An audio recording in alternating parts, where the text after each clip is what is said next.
Think Yourself to Death, A Johnny Mayhem Adventure, by C.H. Thames. When he reached Ophiuchus, Johnny Mayhem was wearing the body of an elderly Syrian gentleman. Nothing could have been more incongruous. The Syrian wore a pince-nez, a dignified two-piece jumper in a charcoal color, sedate two-tone boots, and a black string tie. The loiterers in the street near the Galactic Observer's building looked and pointed and laughed. Using the dignity of the dead Syrian, whose body he wore like other people wear clothing, Johnny Mayhem ignored them. They had a point, of course.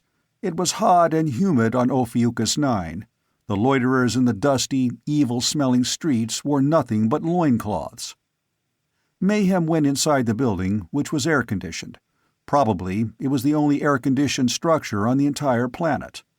Mayhem dabbed at his Syrian forehead gratefully, mopping at sweat.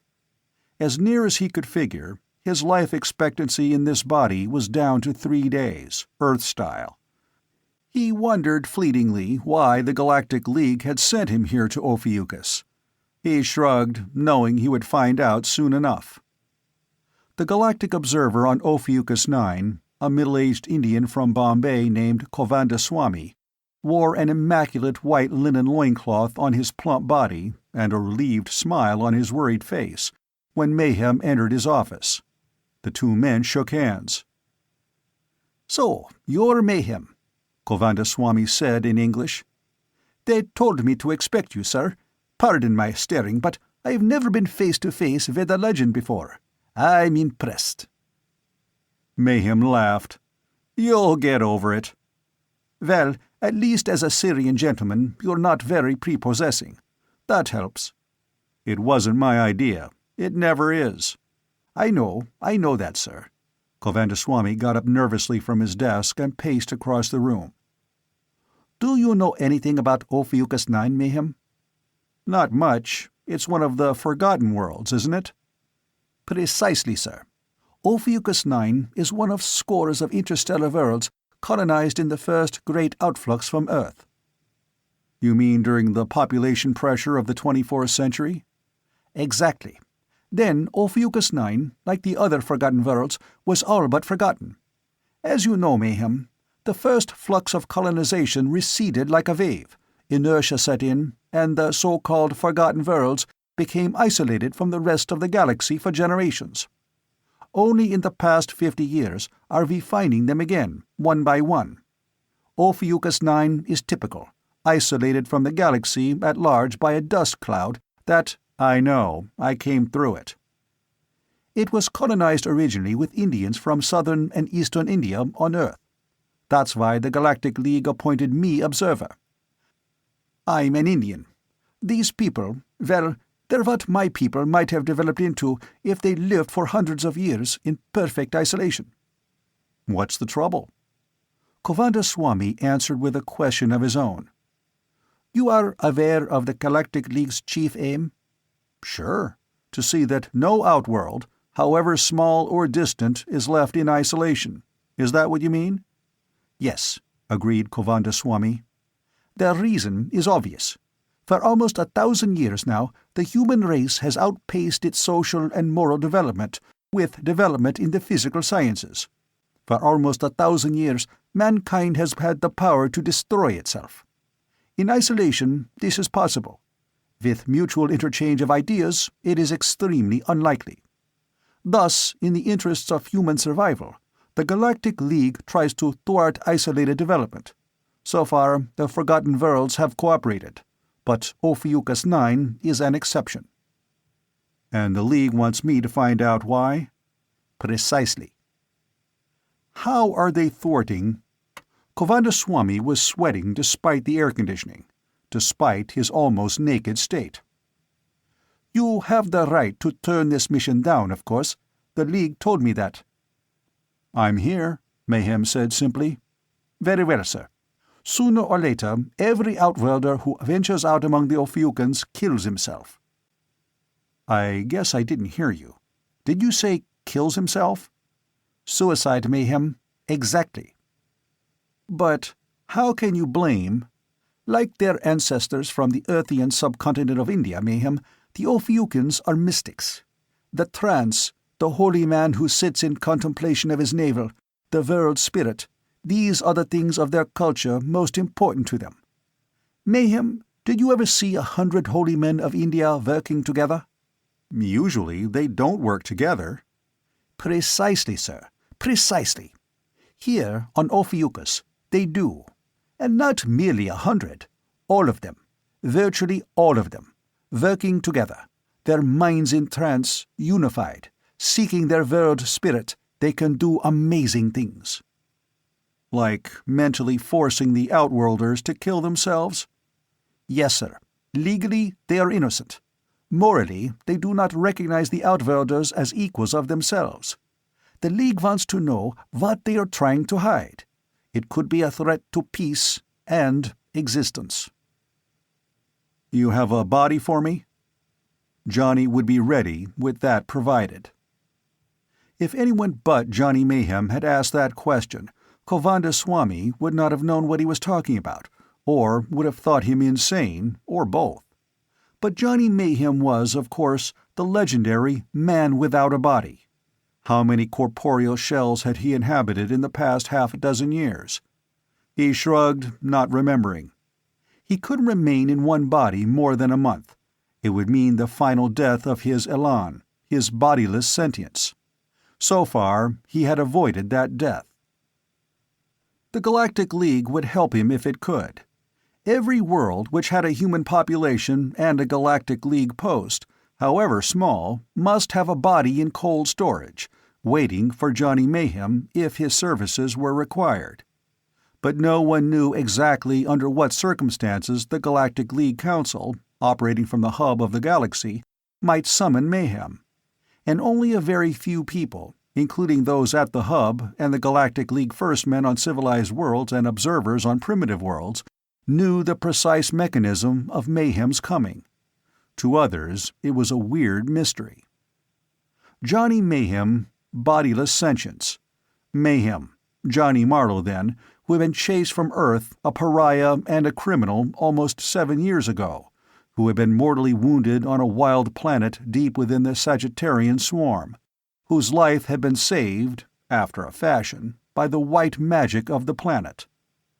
Mayhem, doomed now to possible immortality as a bodiless sentience, an elan, which could copy and activate a fresh corpse or one which had been frozen properly, an elan doomed to wander eternally because it could not remain in one body for more than a month, without body and elan perishing. Mayhem, who had dedicated his strange, lonely life to the service of the Galactic League, because a normal life and normal social relations were not possible for him. "Then you'll do it?" Govindaswamy asked on Ophiuchus 9. "Even though you realize we can give you no official help, not only because the Galactic League approves of your work unofficially, but can't sanction it officially, but because an Outworlder can't set foot outside this building for long, or off the space field, without risking death." "By suicide?" "Yes. I'm practically a prisoner in Galactic League headquarters, as is my staff. You see—" "What about the body?" Govindaswamy looked at him nervously. "A native, Mayhem. A native won't be molested, you see." "That figures. What kind of native?" "In top shape, sir. Healthy, young, in the prime of life, you might say." "Then what's bothering you?" "Nothing. Nothing, sir." "Your technicians are ready?" "Yes, sir, and vowed to secrecy." Mayhem found a tiny capsule in the pocket of his Syrian jumper and popped it in his mouth. What's that?" Govindaswamy asked. Mayhem swallowed. "Curare," he said. "Curare? A poison." "Paralysis," said Mayhem quickly. "Muscular paralysis. You die because you stop breathing. Painless, and... But call your technicians. New body. Ready." Gasping, the Syrian gentleman, hardly Johnny Mayhem now, fell to the floor. Trembling, Govindaswamy pressed a button on his desk. A few moments later, 2 white-coated technicians entered the office. "Project M," Govindaswamy said. Grimly, the technicians went to work. Mayhem awoke. Ordinarily, it was his elan alone which journeyed between the worlds, his elan which was fed the information it would need in hypnosleep while the frozen body was thawed out. Sometimes, however, he came the normal way in a body which still had some of its 30 days left, as he had come to Ophiuchus 9 in the Syrian Gentleman. Darkness. The body felt young and healthy. Mayhem wondered vaguely how it had died, then decided it did not really matter. For the next 30 days the body would live again as Johnny Mayhem. Recessed lighting glowed at the juncture of walls and ceiling. Mayhem was reclining on a cot. A loincloth and a large shawl had been laid out for him. On the far wall of the room was a tinted mirror. Mayhem got up and went over there. What his new body looked like hardly mattered, he told himself. Youth, health, strength, these were important. He could sense them internally. He stared at the image in the mirror. His face turned beet red. He went for the shawl and the loincloth and put them on. Cursing, he went to find Govindaswamy. "Is this supposed to be a joke?" Mayhem demanded. "You never asked what the—" Govindaswamy began. "How am I supposed to find out anything like this?" "It's a young body, a healthy body. It is also the one we were given when the Galactic League first came here. It is the only one we were given." "Take it or leave it, eh?" "I'm afraid so, Mayhem." All right. I guess I shouldn't complain. It could probably outrun and outfight and outthink the dyspeptic old Syrian gentleman, and things turned out well enough on Sirius 3. But it'll probably take most of my time just getting used to it, Govindaswamy. I'm supposed to be conducting an investigation. At least, as an Ophiucan, you won't arouse suspicion. Mayhem nodded slowly, with reluctance. There was nothing else to say. He shook hands with Govindaswamy and, wearing the loincloth and the shawl, left the Galactic League building. With, of course, a completely new identity. Mayhem walked a mile and a half through hot, arid country. The League building was isolated, as if its inmates might contaminate the native Ophiucans. Along the dusty road, Mayhem passed a guru, the name for a wise man or a holy man first in India and now here on Ophiuchus 9. The guru sat in contemplation of the tip of his nose, legs crossed, soles of feet up, eyes half closed. The guru remained that way without moving until Mayhem was out of sight. Then the guru behaved in a very un-guru-like manner. The guru got up quite nimbly, joints creaking, skin dry and cracked. 3 strides brought him to a tree with a partly hollow trunk. He lifted a radio transmitter and began to talk. In 20 generations, the initially small population of Ophiuchus 9, all colonists from India on Earth, had increased geometrically. The colonized planet now was as overpopulated as the teeming subcontinent which long ago had sent the colonists seeking a new home.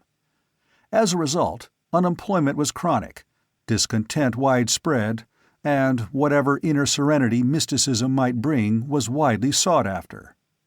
This did not stop the non-mystics, however, of whom there were many, from seeking jobs that could pay money that could fill empty bellies.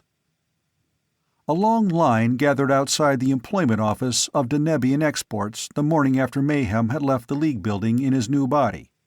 Denebian Exports was the largest outworld company currently on Ophiuchus, a company which had solved the outworlder suicide problem quite simply by hiring no one but natives. Still, hoots and catcalls surrounded those on the employment line. Other jobless Ophiucans, apparently preferring near starvation to working for the Outworlders, threatened to make the situation dangerous.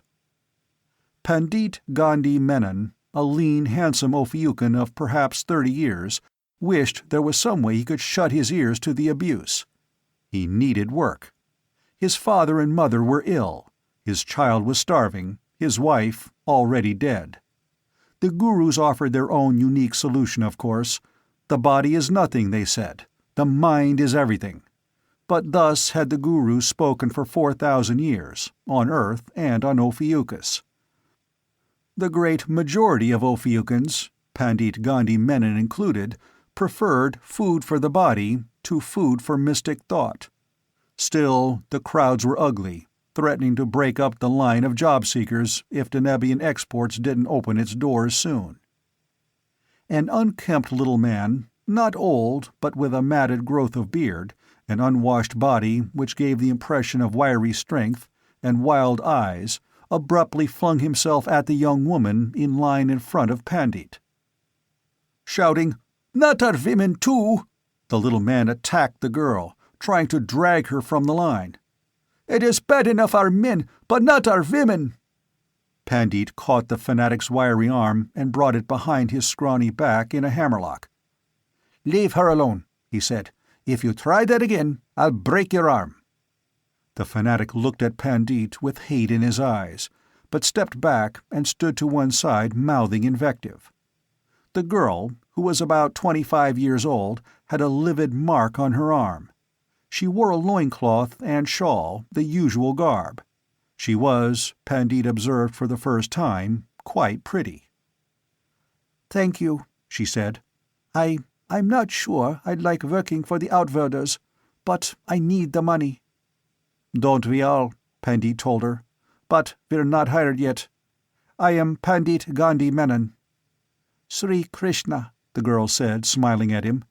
"What sort of work is it?" "Don't you know Sri Krishna?" The girl shook her head, and Pandit said, "Actually, I guess I don't know either. But there are rumors the Outworlders want jet pilots. Not for rocketry, for jets. To fly to the empty places." "The empty places? Why?" Pandit shrugged. "Because they are empty, perhaps. Because they are too dry and too arid to support life. Because Denebian export can claim whatever it found there, for free export. So go the rumors. But surely you can't pilot a jet." "Can you?" "Yes," Pandit said promptly with a faint show of pride. "My father taught me. I want to thank you for what—" "Nothing. Anyone in my position would have done it. This rabble." The rabble was still noisy. Occasionally they hurled offal at the stragglers joining the rear of the long line. But Pandit and Sri Krishna stood in the forefront, and presently the door opened. In a few minutes Pandit watched the girl disappear inside. He waited nervously, licking dry lips with a parched tongue. It was early morning, but already very hot. He needed the work, any work. He needed the money which Outworlders could pay so abundantly for honest work. He wondered if the fanatic gurus ever thought of that. Then the door in front of him opened again, and a fat, unctuous-looking Ophiucan came out. He seemed to be an official of sorts.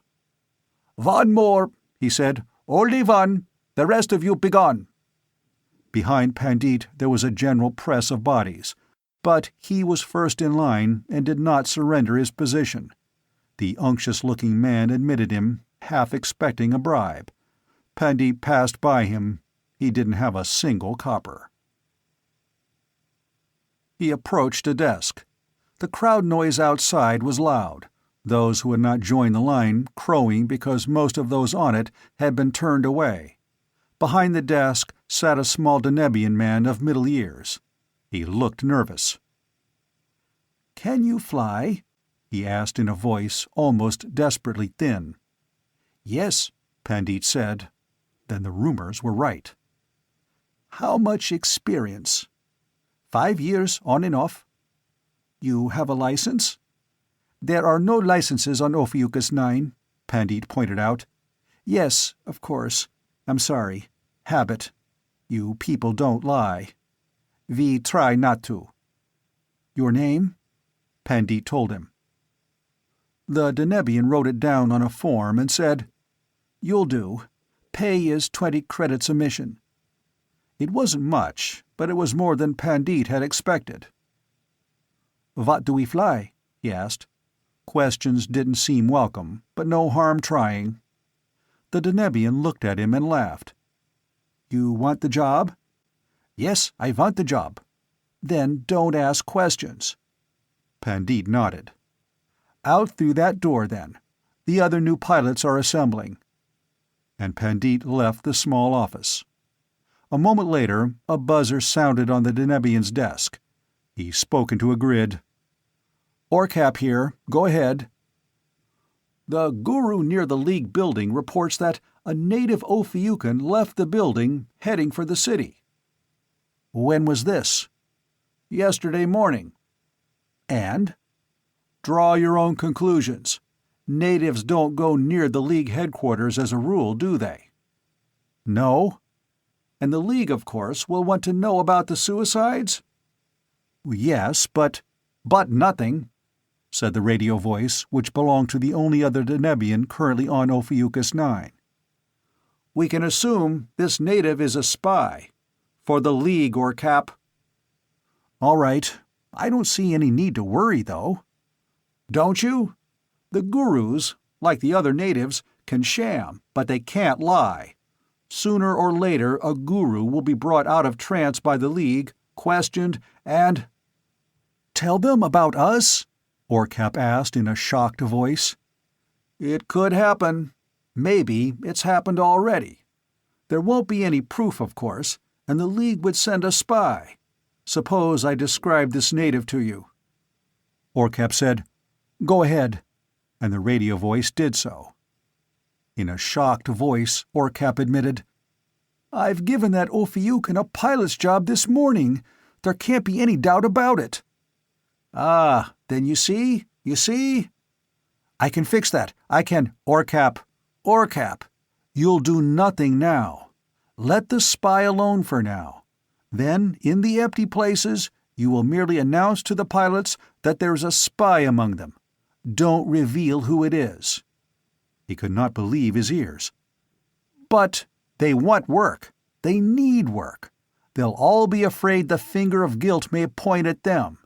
They'll work like dogs for you, and I wouldn't be surprised if they uncovered the spy themselves." "Yes," Orcap said. "Yes, I understand." "All but one thing, Orcap. There is one thing you don't understand. The spy's identity." "You already told me who the spy was." "Yes, but there is another spy, working for us in the League building." "I never knew," said Orcap. "The spy among your pilots is more than appearance indicates. Did you ever hear of Johnny Mayhem?" Orcap's heart jumped into his throat. Who in the galaxy hadn't heard of Mayhem? "But," he gasped, "Nevertheless, it is Mayhem." Orcap was suddenly afraid, more afraid than he ever had been in his life. The ubiquitous Mayhem. The fierce white sun of Ophiuchus 9 broiled down on the empty places, a featureless desert 2,000 miles across and as lividly white as bleached bone. In all that burning emptiness, the jet cargo craft looked very small and very insignificant, like black midges on the dead white sand. Midges among midges the new pilots walked. One said, "But I see no cargo." Another, "These outworlders and their mystery." All were sweating, all uncomfortable, but all grateful for the 20 credits a flight they would earn, whatever the cargo turned out to be. "What do you think?" Pandit asked Surya. "I think I've never been so hot in my life. I feel like I'm being broiled alive." "Here comes the Denebian now." They had been driven to the empty places in a sand sled. The trip had taken 2 days, but because the sled was air-conditioned, no one had objected. When they saw the half-dozen jets, they knew why a sled had taken them into the wilderness. The jets were small cargo carriers with room for pilot, co-pilot, and perhaps a ton of cargo in each. Whatever it was the Denebians wanted exported, it didn't take up much room. Orcap of Deneb walked toward them past the first of the jets. He began without preamble. Your cargo is packed and ready to be moved in an underground vault 500 yards from here. You will break up into pairs, a pilot and co-pilot for each jet." Sri Krishna and Pandit had already paired themselves together. "You work on your own time, getting the cargo with trundle sleds, loading it, taking off, delivering it to the Denebian freighter at the spaceport. When you are finished, you collect your pay." "Where do we sleep?" someone asked. Orcap smiled. "You didn't come out here to sleep. There is only a limited amount of cargo. The jets are swift. You will be paid according to the amount of work you do. Any other questions?" "What about food?" a plump young Ophiucan asked. "You will be given energy tablets, as many as you wish. Any other questions? No? Good. I have 2 additional things to say. First, you are not to examine your cargo under any circumstances, either here or in transit or on the space field. There are televid pickup units in each jet, so you will be watched at all times. Second—" Orcap paused and let the silence grow and spread across the dazzling white expanse. "There is a spy among you, wearing the body of an Ophiucan, but in reality, well, I don't have to tell you who he is in reality." Orcap smiled grimly. "There is only one body changer in the galaxy, but one is quite enough." One of the pilots said, a little breathlessly, "Johnny Mayhem." Orcap smiled again. "I am aware of Mayhem's identity," he said, "but I am not going to do anything about it." The pilots waited. The sun glared down balefully.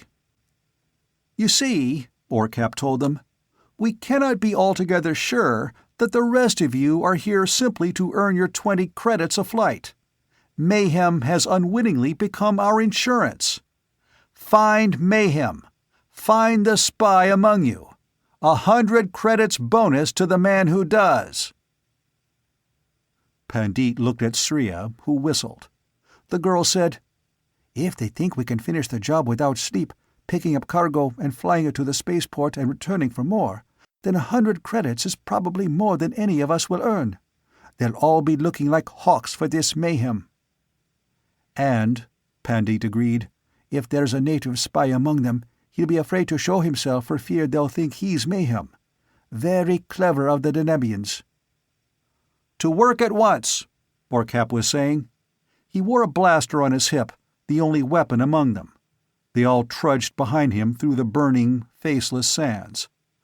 Soon they reached a depression from which the sand had been cleared, bearing the white bedrock of the empty places.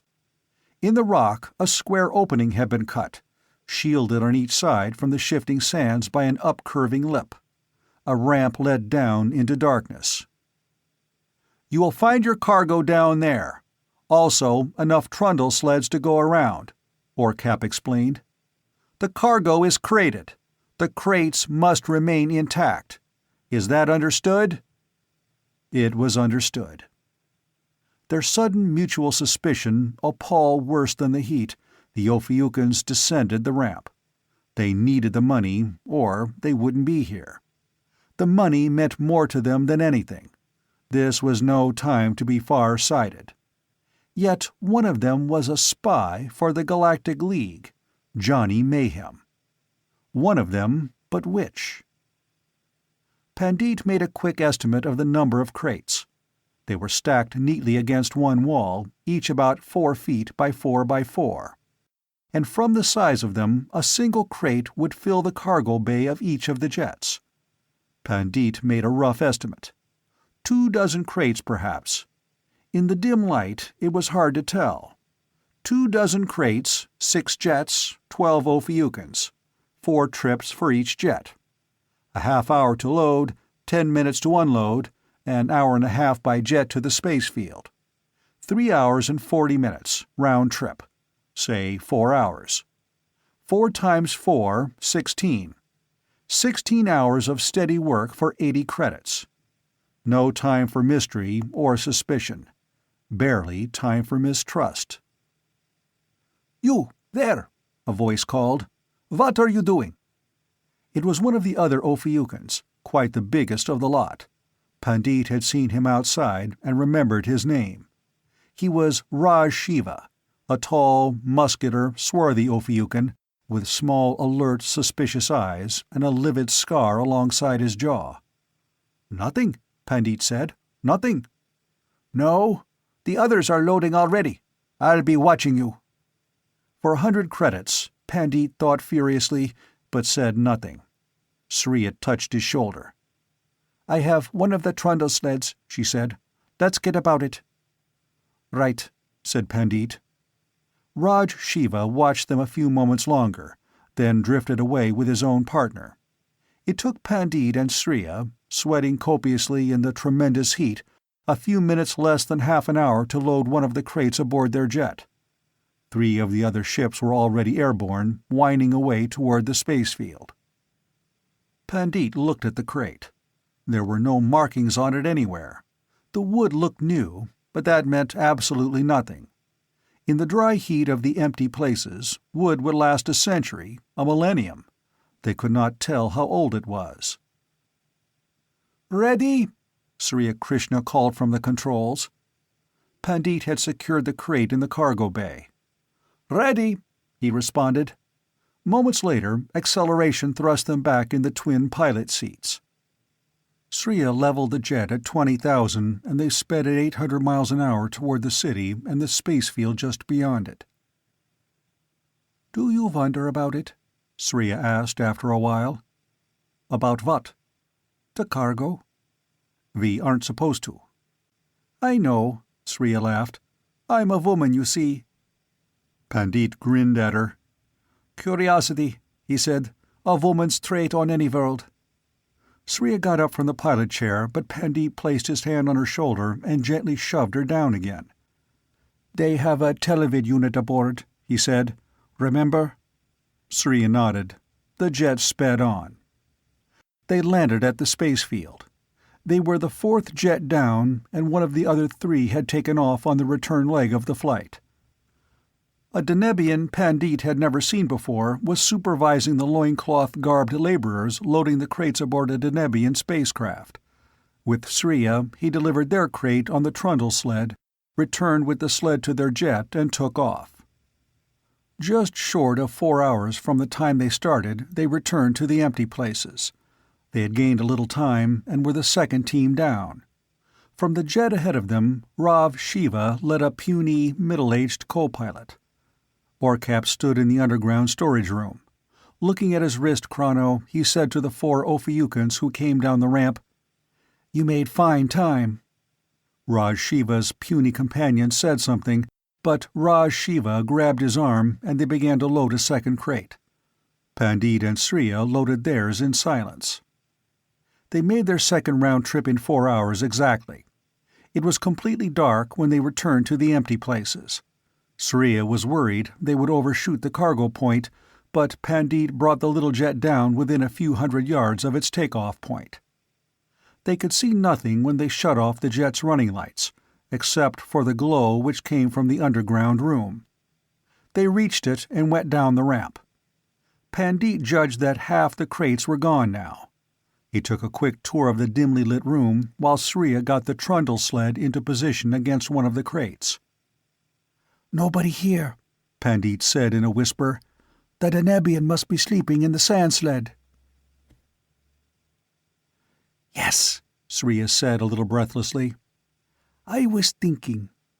"What?" Sriya said. "Don't stop." "If we wanted to examine one of the boxes, it would be suicide to open the one we take. But we could open one of them down here, see what it is, take another for ourselves." "You would do this?" Sriya asked him. "Why?" Pandit shrugged. "I have eyes," he said. "Our gurus did not broadcast the death wish to outworlders until the Denebians came. Then they started. Have the Denebians sold them on the idea?" "I don't know," Sriya said. "Well, let's assume they have. Why? Why would they do such a thing, Sriya?" "Let me get this straight, Pandit. First, You think the gurus actually are making the Outworlders kill themselves? Of course, Pandit said. It's mental suggestion, on a scale only our gurus are capable of. But don't you see, Sriya, they wouldn't do it on their own. The gurus are dirty, careless about their bodies, but terribly arrogant. Left alone, they wouldn't think the Outworlders important enough to be concerned over one way or another. They certainly wouldn't kill them. Go on, Sriya urged. All right, the gurus have great knowledge of the mystical, but externally they're naive. Let's suppose someone came along, the Denebians in this case, and found something they wanted very badly on Ophiuchus. These crates here, Sriya. What would they do? They'd go to the gurus and convince them, it wouldn't be difficult, that any intercourse with Outworlders would be harmful to Ophiuchus, that the Outworlders want to colonize and exploit our world, that sort of thing. While the gurus are stewing it over, the Denebians could have prepared this shipment here, whatever it is, for departure.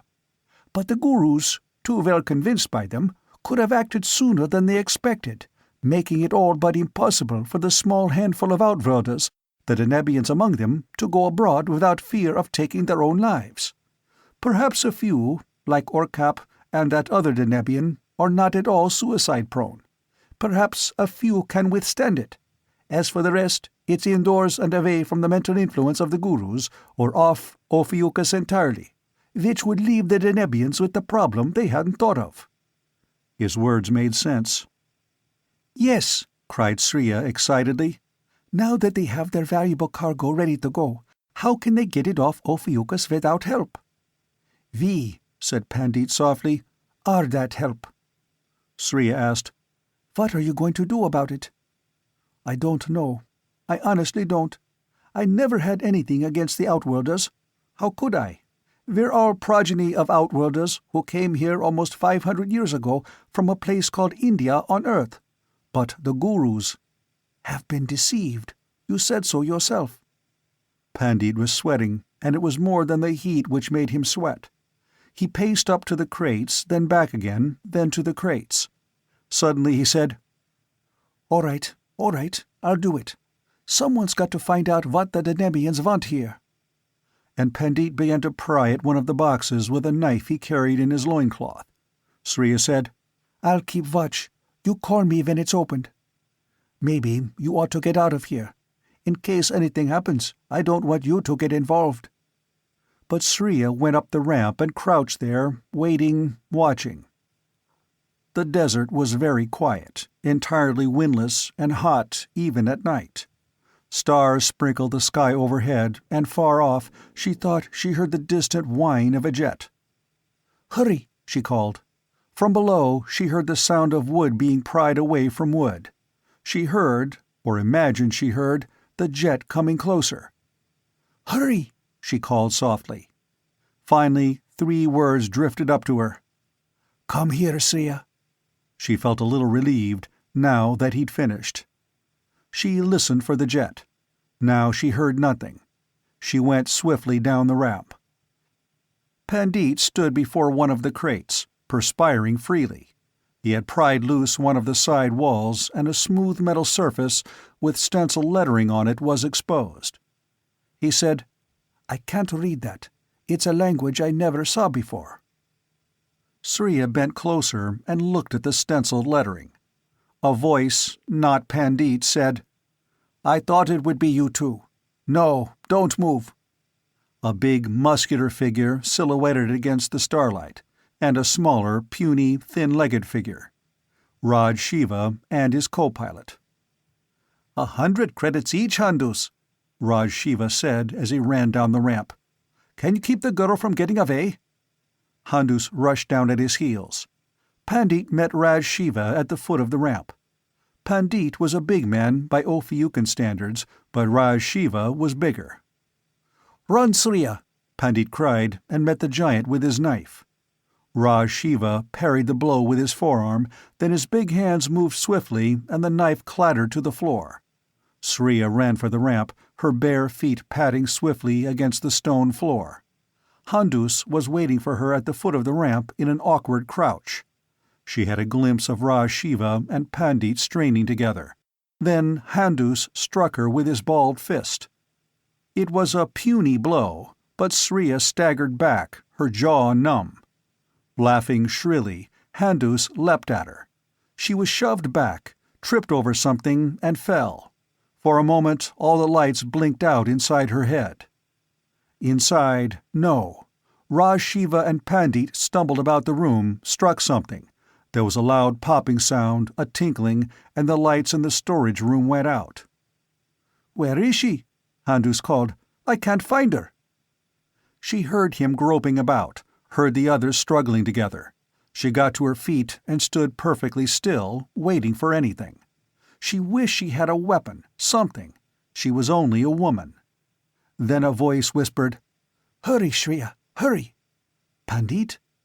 He took her arm in the darkness. She couldn't see him. They went to the crates and wrestled one on their trundle sled. "Not the open one?" Sriya gasped. "No, no." They heard footsteps, saw a figure for a moment silhouetted against the starlight. Handus was fleeing, probably for help. They took their sled out into the night and dragged it across the sand toward their waiting jet. They loaded the crate in the cargo bay. While Pandit was finishing the job in the darkness, Sriya sat down at the controls. "Ready?" she shouted above the whine of the jets. Pandit said that he was. She hardly heard his voice. A moment later, she took their small cargo jet up. She heard Pandit moving in the small cabin behind her. She said, "We ought to take it to the League authorities, don't you think?" She had to shout to be heard above the whining roar of the jets. "Why?" "I was able to read the writing. It's Procyon, Pandit. Do you know anything about the Procyonians? Well, a few centuries ago, they were the most warlike people in the galaxy. It was rumored that they had a cache of thermonuclear bombs hidden somewhere, after such weapons were outlawed in the 25th century. The cache was never found until tonight. We found it, Pandit." "But Orkap, and that's true, it was found by the Denebians first. Don't you see, Pandit? Orkap and the others, private Denebian traders. It wasn't the government. It never is the government these days. But unscrupulous individuals, Pandit, armed with 24 hydrogen bombs. Why, they could take over their own world on threat of imminent destruction, or some outworld plum they have their eye on, or—" "I see." Pandit's voice was barely audible above the whine of the jets. "It's a job the Galactic League can handle," Sriya went on. "Now that it's out in the open, or will be as soon as we get to the space field. You've done your work, Pandit, and your people won't forget you for it. As for me, my work here is done too." "Your work?" Above the roar of the jet, Sriya shouted, "Yes, I am Johnny Mayhem." She smiled in the darkness. Johnny Mayhem, she thought, in a girl's body. Well, he'd been young men and old, weak and strong, sick and healthy, human and alien outworlder. So why not a girl, too? All at once, Pandit's hand lay heavily on her shoulder. She turned around and in the darkness, but with the lights of the instrument board on it, saw the gleam of a knife blade. The face beyond the blade, leering from darkness, was not Pandit's. She hadn't actually known it was Pandit. She hadn't seen him. She'd hardly been able to hear his voice. It was Raj Shiva. "Fly us to the Nebian exports," he said, "or I'll kill you and do it myself." "You're making a mistake. Your people belong with the Galactic League, not with a handful of adventurers who— The Denebians are right," Raj Shiva said fanatically. "My people would be better off left alone. I'm flying this jet to the spaceport and the League. I'll kill you. I know all about you, Mayhem. You're not a woman, really. You're not even a native. That's a dead body, isn't it? But if I kill it, again, while you're in it, you die too. You'll do what I say." This very night, unless something was done about it, the cache of thermonuclear weapons would be spacebound. the first hydrogen bombs loose in the galaxy for almost 500 years. Wouldn't mankind ever begin to learn? Mayhem Sriya thought wearily. He knew the answer, of course. Most men would, but the few who refused could bring destruction to an entire galaxy. Moments before, apparent success of a mission. Now, failure, or death, or both. Sriya's hand flashed out suddenly and struck the instrument board. The jet plummeted earthward with a loud, whining sound. Sriya felt herself shoved back by the tremendous acceleration into the cushions of the pilot chair. She heard a wild exclamation from Raj Shiva, but couldn't turn around to see what had happened. Grim-lipped, she kept the ship hurtling earthward. She knew it was dangerous and might even prove disastrous. Her body could take so much, then she would black out. But if she didn't maintain the dive until the last possible instant, Raj Shiva would get control of the ship and its vital cargo. She was only a girl, but she was protected by the crash padding of the pilot chair. Raj Shiva, unprotected, was behind her somewhere. Down through the thin upper atmosphere of Ophiuchus 9 screamed the small ship, its heat dial blinking on and off in warning as friction scorched its thin shell. The scream of air became more deep-throated as the atmosphere became thicker. 10,000 feet, 8,000, 6. Sriya's eyes saw black. Her breath was labored. Needles of pain darted in her skull, plucked at her eyes. She opened her mouth to scream, but heard nothing. She felt as if she must be forced clear through the protective cushions of the pilot chair. 5,000 feet, 4,000. Blackness and peace and a settling lassitude. 3,000 feet. With hands that could barely function, Sriya, with supreme effort, brought the jet out of its death dive. She slumped in the pilot chair for a long time, too weak to do anything else. Then she looked back at Raj Shiva, who lay slack and unconscious against the rear bulkhead of the cargo ship. Mayhem Sriya brought the jet down, and, middle of the night or no, saw Govindaswamy. Raj Shiva was taken into custody. A jet was sent out, loaded with Leaguemen who had proved immune to the Guru death wish and all armed to the teeth. It landed at the cache and stood guard over it. Pandit was found, unconscious, one of his arms broken, but otherwise all right. A second jet prevented the Denebian export ship from blasting off with the hydrogen bombs already loaded. Orcap and his companion were taken into custody. The rest, of course, is history. The gurus of Ophiuchus 9 were shown what had been taking place in the name of friendship between themselves and Deneb, and in the name of isolation. Most of the gurus retired entirely from active life. The few who did not spent the rest of their days working for cooperation between Ophiuchus and the rest of the Galactic League. Orcap and his companion were sent back to Deneb for punishment. 2 weeks later, Govindaswamy shook Sriya's hand. "A girl," he said. "You did it as a girl. I still can't believe it. But then, of such stuff is the Mayhem legend made." Mayhem smiled. Already, the hub had a new assignment for him. He could feel the old excitement, the wonder stirring him. He smiled again and told Govindaswamy, "Better not tell that fellow Pandit. I think he had a crush on Sriya."